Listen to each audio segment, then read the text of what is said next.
நமசிவாய் வாழ்க, நாதன் தாழ் வாழ்க, இமைப்பொழுதும் எண்ணெஞ்சில் நீங்காதான் தாழ் வாழ்க. ஓம் நம சிவாய, ஓம் நம சிவாய, ஓம் நம சிவாய. குரு வாழ்க, குருவே துணை. அனைவருக்கும் வணக்கம். நான் உங்கள் சங்கீதா ராம்குமாருங்க. நம்ம ஜூன் மாத ராசி பலன் எப்படி இருக்கு அப்படின்னு சொல்லி பார்ப்போம். இந்த மாதத்தோட கிரகநிலைகள் எப்படி இருக்கு அப்படின்னு பார்த்தோம்னா, மேஷத்துல சுக்கிரன் இருக்காருங்க, ரிஷபத்துல சூரியன் புதன் இருக்காங்க, மிதுனத்துல குரு இருக்காரு. இப்ப குரு தற்பொழுது இந்த மாதம் பயிற்சியாகி மிதுனத்துக்கு வந்திருக்காரு.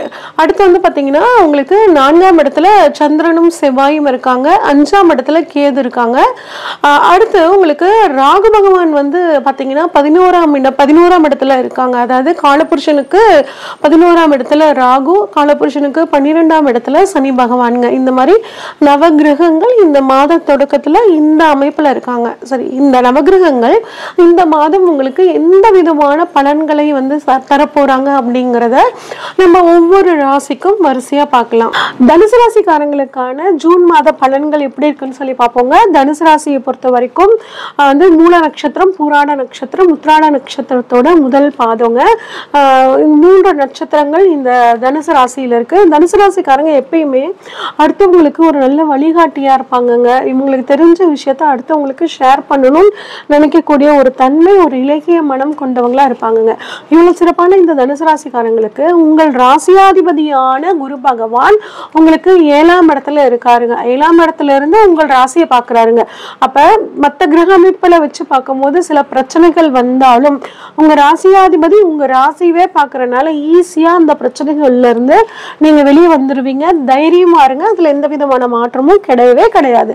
அடுத்து பாத்தீங்கன்னா 2ஆம் அதிபதியான சனி பகவான் 4ஆம் இடமான சுகஸ்தானத்துல இருக்காரு. அப்ப சுகத்தை கெடுக்கிற கூடிய ஒரு அமைப்பு நாளில சனி இருக்கிறது. ஆனா 2ஆம் இடத்த செவ்வாய் பாப்பாருங்க. அப்ப நீங்க எப்பயுமே பொறுமையா பேசக்கூடியவங்க, நிதானமா பேசக்கூடியவங்க. இப்ப செவ்வாய் தனது 8ஆம் பார்வையா இந்த மாத தொடக்கத்துல பாக்குறனாலங்க பேசக்கூடிய வார்த்தைகள்ல கொஞ்சம் கவனமா இருங்க. ரொம்ப கோவப்பட்டு வார்த்தைகளை டக்குன்னு விட்டுறாதீங்க. உங்க நேச்சுரல் கேரக்டர் அது கிடையாது. இருந்தாலும் இந்த சமயத்துல இந்த கிரக தூண்டுதல்களால சில வார்த்தைகள் உங்களுக்கு தடித்து வந்துடும். கொஞ்சம் வார்த்தைகள்ல கவனமா இருங்க, ரொம்பவே நல்லது.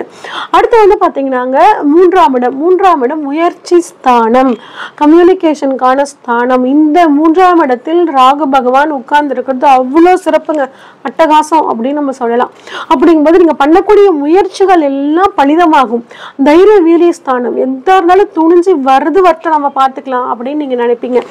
அதனால அது மட்டும் இல்லாம குருவும் 3ஆம் இடத்தை பாக்குறாரு. இப்ப 3ஆம் இடத்தை குரு பாக்குறனால உங்களுக்கு உங்களோட முயற்சிகள் எல்லாம் சக்சஸ் ஆகுறதுல ஒரு சூப்பருங்க. அது மட்டும் இல்லாம உங்க சகோதரர்களுக்கும் இளைய சகோதரருக்கும் உங்களுக்கும் ஏதாவது பிரச்சனை வந்துச்சுன்னா அந்த பிரச்சனைகளும் இந்த சமயம் பாருங்க தீந்துருங்க.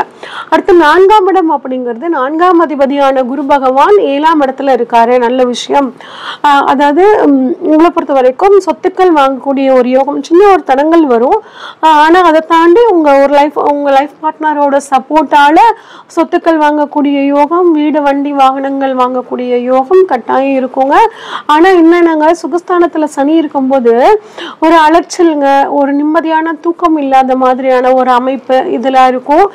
முடிஞ்ச வரைக்கும் டைமுக்கு தூங்குறதுக்கு பாருங்க, ரொம்பவே நல்லது. டைமுக்கு தூங்கணும், டைமுக்கு எந்திரிக்கணும், டைமுக்கு சாப்பிடணும். இந்த 3 விஷயத்தை எப்பயுமே இன்னும் 2.5 வருஷ காலங்கள் இந்த தனுசு ராசிக்காரங்க மைண்ட்ல வச்சுக்கோங்க. அடுத்து 5ஆம் இடம்னு எடுத்துக்கிட்டோம்னாங்க, 5ஆம் அதிபதி செவ்வாய் பகவான் உங்களுக்கு மாத தொடக்கத்துல 8ஆம் இடத்துலயும் அப்புறம் 9ஆம் இடத்துக்கு வர்றாருங்க. 5ஆம் அதிபதி 9ஆம் இடத்துக்கு வர்றது சூப்பருங்க. குழந்தை பாக்கியம் இல்லாதவர்களுக்கு குழந்தை பாக்கியம் கிடைக்கக்கூடிய அமைப்பு.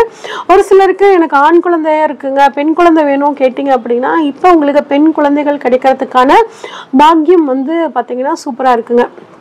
அது மட்டும் இல்லாம உங்க குழந்தைகளுக்கு வெளியூர், வெளி மாநிலம், வெளிநாட்டுல கல்விக்காக அவங்களுக்கு அனுப்பணும்னு நினைச்சீங்கன்னா அது இப்ப அங்க கிடைக்கிறதுக்கான வாய்ப்புகளும், குழந்தைகளுக்கு உயர்கல்வி கிடைக்கிறதுக்கான வாய்ப்புகளும் ரொம்பவே நல்லா இருக்குங்க. அடுத்து 6ஆம் இடம் அப்படின்னா 6ஆம் அதிபதி அப்படிங்கிறவர் சுக்கிர பகவானுங்க. அவங்க 5ஆம் இடத்துல இருக்காரு. அப்ப அவங்களுக்கு குழந்தைக்கு உத்தியோகம் கிடைக்கணும். அதாவது வளர்ந்த குழந்தைகளா இருந்து அவங்களுக்கு உத்தியோகம் கிடைக்கலன்னா அவங்களுக்கு இப்ப உத்தியோகம், குறிப்பா அரசாங்க உத்தியோகத்துக்காக காத்துட்டு இருக்க இந்த தனுசு ராசிக்காரங்களுக்கும் அரசாங்க உத்தியோகம் கிடைக்கிறதுக்கான வாய்ப்புகள் வந்து பார்த்தீங்கன்னா ரொம்பவே சூப்பராக இருக்குங்க.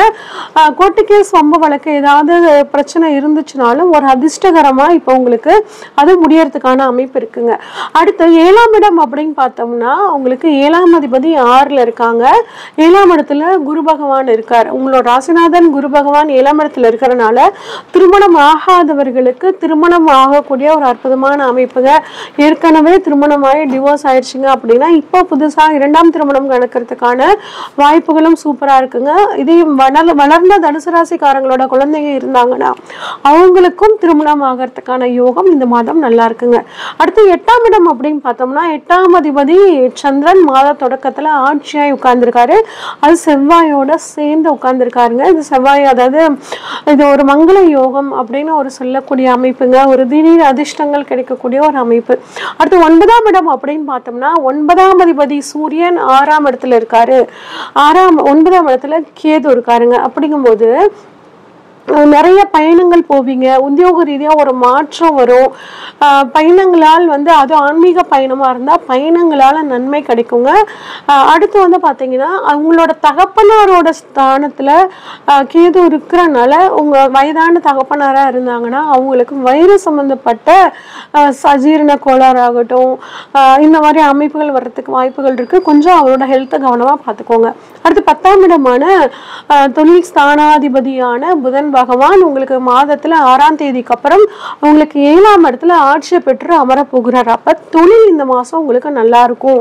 அதுவும் கணவன் மனைவியா சேர்ந்து தொழில் பண்றவங்க தொழிலாம் வந்து பாருங்க ரொம்பவே நல்லா இருக்கும். இல்ல இப்ப உங்க வாழ்க்கை துணைக்கு புதுசா ஒரு தொழில் அமைச்சு கொடுக்கலாம் அப்படிங்கிற மாதிரிலாம் யோசிப்பீங்க. அது ஒரு நன்மையை கொடுக்குங்க. அடுத்து 11ஆம் இடம், 11ஆம் அதிபதி 5ஆம் இடத்துல வந்து இருக்காருங்க. 11ஆம் அதிபதி 5ஆம் இடத்துல இருக்கிறது ரொம்பவே சிறப்புங்க. வந்து ஒரு அதிர்ஷ்ட வாய்ப்புகள் கிடைக்கும். உங்களோட ஆசைகள் அபிலாஷைகள் எல்லாம் மகாலட்சுமியோட அருளால வந்து பார்த்தீங்கன்னா உங்களுக்கு நிறைவேறுங்க. இதே லாபஸ்தானத்தை குரு பகவான் பார்க்குறாரு, செவ்வாய் பகவான் பார்க்குறாரு. அப்போ நிலத்தின் மூலியமாக ஒரு வருமானம், நிலம் விற்று அதில் மூலியமாக பணம் வர்றது, ஒரு சொத்து விற்று அதன் மூலியமாக பணம் வர்றது, அதை வச்சு நம்ம ஒரு வீடு கட்டுறது, இந்த மாதிரியான அமைப்பெல்லாம் உங்களுக்கு ரொம்பவே சூப்பராக இருக்குங்க. அடுத்து 12ஆம் இடம்ங்க. 12ஆம் அதிபதி செவ்வாய் பகவான் வந்து பாருங்க உங்களுக்கு 8, 9ஆம் ஸ்தானத்தில் வரனால 9, 12 சம்பந்தம், வெளிநாடு போகணும்னு நினைக்கிறவங்க வெளிநாடு, அங்கே போய் படிக்கணும்னு நினைக்கிறவங்களுக்கு படிக்கக்கூடிய அமைப்பு, இந்த மாதிரி அமைப்புகள் ரொம்பவே சூப்பராக இருக்குங்க. 12ஆம் இடத்துல வந்து பார்த்தீங்கன்னா சூரியனோட பார்வை வந்து 15 தேதி வரைக்கும் படுங்க. அப்போ ஒரு சிலருக்கு பாருங்க எலும்பு சம்பந்தப்பட்ட பிரச்சனை புதனோட பார்வை படுறதுனால நரம்பு சம்பந்தப்பட்டு சில பிரச்சனைகள் வர்றதுக்கான வாய்ப்புகள் இருக்கு. அதனால உடல் ஆரோக்கியத்தில் கொஞ்சம் கவனமாக இருக்கிறது ரொம்பவே சிறப்புங்க. இந்த மாதம் இன்னும் உங்களுக்கு சூப்பராக இருக்கணும் அப்படின்னா உங்களை பொறுத்த வரைக்குங்க முருகன் வழிபாடு பண்ணுங்க. முருகன் வழிபாடின் மூலியமாக அனைத்து விதமான நன்மைகளும் உங்களுக்கு கிடைக்கும். இது வரைக்கும் நம்ம பார்த்தது எல்லாம் பொதுவான பலன்கள் தாங்க. பாருங்க போன மாதம் நிறைய குரு பயிற்சி, ராகு பயிற்சி, சனி பயிற்சி, இந்த மாதிரி எல்லா விதமான பயிற்சிகளும் இருக்கு. பிளஸ் இப்போ உங்களுக்கு இந்த சாம்பத்தி ரீதியா நீங்க என்னெல்லாம் உங்க நடக்குது அப்படின்னு தெரிஞ்சுக்கிறதுக்கு ஸ்கிரீன்ல தெரியுற வாட்ஸ்அப் நம்பருக்கு உங்க ஜாதகத்தை அனுப்பிச்சு வைங்க. ஃபுல்லா டீடைல்டா அனலைஸ் பண்ணிட்டு உங்களுக்கான ப்ரெடிக்ஷன்ஸை சொல்றேங்க. அது மட்டும் இல்லாம ஜோதிட வகுப்பை பத்தி நிறைய கேட்டுட்டு இருந்தீங்க கமெண்ட்ஸ்ல. ஜோதிட வகுப்புகள் நம்ம வந்து ஜூலை மாதம் ஆரம்பிக்கிறதா வந்து ஒரு திட்டம் இருக்குங்க. இதுல ஜாயின் பண்ணிக்கணும். நேரில் வந்து பாத்தீங்கன்னா நாமக்கல்ங்க, இதை நேரில் வந்து ஜாயின் பண்ணிக்கிறனாலும் ஜாயின் பண்ணிக்கலாம். இல்லைன்னா ஆன்லைன் வகுப்புகளாகவும் வந்து சண்டே ஒரு நாள் நடத்த போறேங்க. இதுல வந்து சண்டே நீங்க வந்து கலந்துக்கலாம். விருப்பப்படுறவங்களும் ஸ்கிரீன்ல தெரியுற வாட்ஸ்அப் நம்பருக்கு நீங்க வந்து ஒரு மெசேஜ் பண்ணுங்க. உங்களுக்கான தகவல்கள் வழங்கப்படும். நன்றி, வணக்கம். இந்த வீடியோ உங்களுக்கு பிடிச்சிருந்துச்சுன்னா லைக் பண்ணுங்கள், ஷேர் பண்ணுங்கள், கமெண்ட் பண்ணுங்கள். மறக்காமல் தெய்வீக தேடல் சேனலை சப்ஸ்கிரைப் பண்ணிடுங்க. பெல் ஐக்கானையும் கிளிக் பண்ணிடுங்க.